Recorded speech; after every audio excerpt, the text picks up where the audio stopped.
Assalamualaikum. Pakcik, minta maaf saya nak tanya, pakcik buat apa kat sini?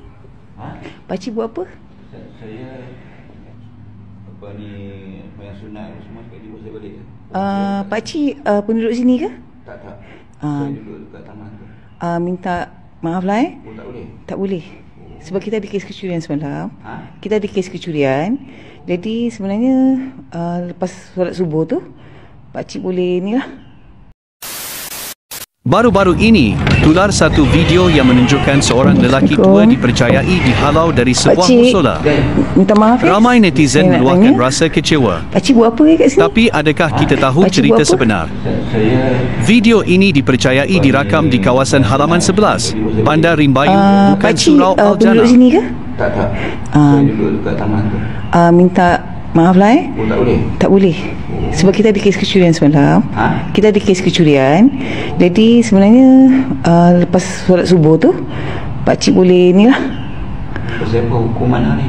Bukan tak ada hukuman. Masalahnya sekarang ni adalah harta bersama penduduk. Mereka membayar maintenance. Okey, jadi macam pakcik adalah penduduk luar kan, so datang sini untuk solat subuh kan. Jadi itulah. Lepas tu pakcik datang lagi untuk solat yang lain. Sebab elektrik ni semua kan kita yang pihak pengusaha yang bayar kan. Minta maaf lah, kalau boleh kita nak kunci lepas ni. Ada buat macam ni besar lah. Saya minta maaf lah. Dia kalau tempat lain okey. Pakcik tak pergi Al-Jannah ke? Ya. Saya tak bukan, saya surau ni, saya duduk taman ni. Saya tahu, Starling, saya tahu. Al-Jannah pun ada. Tak tahu ya, ajak saya. Okey, saya faham sebab. Ya. Tempat ibadat tu. Saya tahu. Sebab orang lampu pun pakcik tak tutup. Minta mohon tutup lampu. Saya tutup. Ya, sebab semalam pun toilet pun lampu tak tutup. Terima kasih Ini anak kepada pakcik tersebut yang juga Imam Surau Al-Jannah. Beliau tampil beri penjelasan penuh. Jom tonton apa sebenarnya yang berlaku dari pihak yang sebenar. Assalamualaikum warahmatullahi taala wabarakatuh. Saya Ustaz Fad, Imam Surau Al-Jannah Bandar Rimbayu, dan bersama dengan para barisan AJK Surau Al-Jannah Bandar Rimbayu ingin menjelaskan beberapa perkara yang berlaku salah faham. Insiden seorang pakcik dihalau daripada surau, dan sebenarnya perkara tersebut, perbuatan tersebut berlaku di Musalla halaman 11 Bandar Rimbayu, bukan di Surau Al-Jannah Bandar Rimbayu. Dan untuk makluman semua, di Rimbayu ni ada Surau Al-Jannah Bandar Rimbayu, Musalla halaman 11 Bandar Rimbayu, dan ada juga Musalla Seruang dan bermacam lagi tempat solat di sini. Dan perkara tersebut tidak berlaku di Surau Al-Jannah Bandar Rimbayu. Dan juga perkara tersebut berlaku bukannya ditegur oleh AJK Musalla halaman 11. Jadi itu kena faham. Jadi tidaklah benda tersebut dipersetujui oleh ahli jawatankuasa Musalla halaman 11. Walau apapun, marilah sama-sama kita berdoakan mudah-mudahan kan kita semua diberikan hidayah oleh Allah tanpa kita menuding jari kepada sesiapa. Mungkin ada hikmah atas apa yang berlaku. Dan untuk makluman juga, yang pakcik tersebut adalah ayah saya sendiri.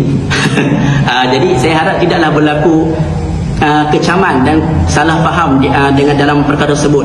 Kami daripada Surau Al-Jannah Bandar Rimbayu ingin mohon maaf jika berlaku salah faham dengan insiden ini kerana lambat respon dan sebagainya. Mudah-mudahan ada kebaikan untuk kita semua. Jadi sekadar itu sahaja. Assalamualaikum warahmatullahi taala wabarakatuh. Luahan ikhlas dari anak kepada pakcik ini, baca caption pada video ini. Penuh dengan pengajaran nasihat. Maaf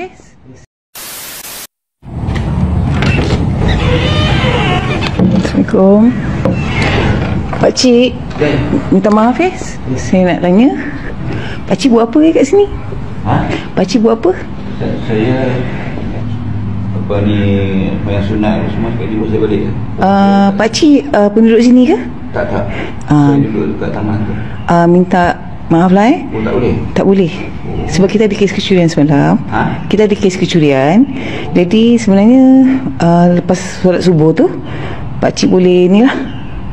Saya apa hukuman ni? Bukan tak ada hukuman. Masalahnya sekarang ni adalah harta bersama penduduk. Mereka membayar maintenance. Okey, jadi macam pakcik adalah penduduk luar kan. So datang sini untuk solat subuh kan. Jadi itu dah. Lepas tu pakcik datang lagi untuk solat yang lain. Sebab elektrik ni semua kan kita yang pihak pengusaha yang bayar kan. Minta maaf lah kalau boleh kita nak kunci lepas ni. Saya minta maaf lah. Kalau tempat lain okey. Pakcik tak pergi Al-Jannah ke? Ya. Saya tak bukan, saya surau ni, saya surau taman ni ya. Saya tahu Starling, saya tahu. Al-Jannah pun ada. Tak tahu ya, ajak saya. Okey, saya faham tu. Ya. Saya tahu. Dalam dunia viral hari ini, tidak semua yang tular itu lengkap dengan kebenaran. Mari kita sama-sama menjadi masyarakat yang lebih berhemah, berlapang dada dan menyemak sebelum menyebar.